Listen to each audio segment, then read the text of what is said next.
being back here at Croke Park brings back some mixed memories. Incredible day, incredible atmosphere. I remember being in the change room after the game and never been as disappointed probably in my Munster career as I was that day. Realisation that this is it, probably the biggest game I was ever going to play in. It was now or never situation and I wanted to make the most of it. I think the big thing was seeing the Munster fans clap us as well, because we hadn't really earned their respect over the years, and it felt good, and you felt that there was a bit of a push behind, you know, the Irish team going to the final then, and we really appreciated that. And that is it. Leinster have done it against their arch rivals Munster. I don't remember much of the build-up to the game, but I remember driving here, and it was a stark contrast to 2006, when that day in Lansdowne Road, Black Sunday for us, where we drove to the ground. There was hardly a Leinster fan to be seen, and I think Michael Cheika and the Leinster branch had done huge work over the previous 2 years to try and get to a stage where we could somehow match that passion that Munster bring. I think given what we had done and where we had come from, we were confident coming into the game, I think. You know, things were really, really good down in the province. We had a good blend of forwards and backs. We got a few Kiwis in the back line, Doug Howlett, Maffey, Topoki. So it was a real sense of us pushing on and being able to achieve something, you know, really, really great. We were very conscious there was a limited time span where we were going to get a chance to play in this historic ground, and really kind of put pressure on you to make sure you performed.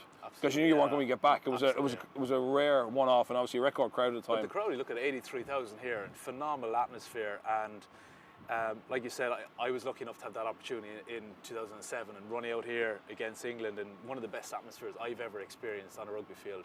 And the same thing again, that rivalry, Munster-Leinster rivalry in a stadium like this, it's hard to think of it ever being replicated again.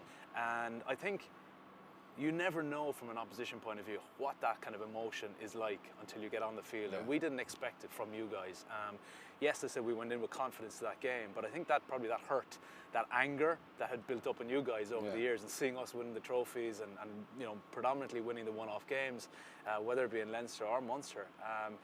And I think it was just that kind of feeling. We don't know what to expect. Once you got into the lead in that game, we found it very, very difficult to get back.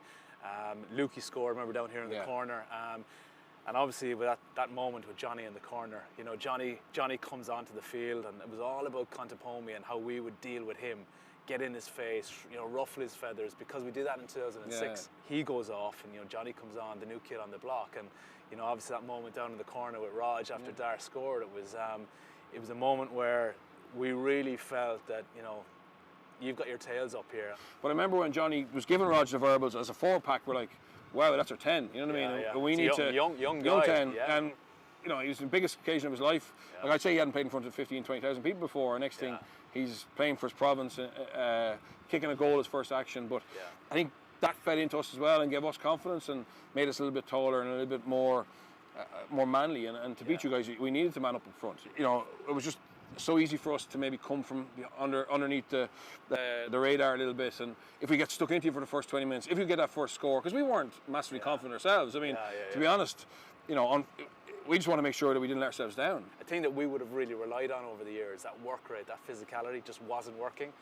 And you're scratching your head looking for plan B, and you're trying to push things, you're trying to do things you probably wouldn't normally do, and all you want to do is you want to get in the change room, like I said, and just get back on that train home, and and just lick your wounds, because it was a really, really dark day for us. It's amazing how one game like that can change things, and you know, you guys had some massive journeys in Europe, and obviously some disappointments before you got the first one, and then you went on and got a second one, and it looked like you were going to pick up loads. And you know, for us, 2009, beating you guys in that match, even though it's only one game, it can become much bigger. You went on a 5-game winning streak against us after that game, and what it does for confidence and belief. And you know, since then, you're looking at the results of games, and up to this day, you know, you've won, you know, more than twice the games that Munster won. Yeah, and if they could beat Leinster on Saturday in the semi-final, it could actually have a knock-on effect over the next couple of years, because there's a World Cup next year.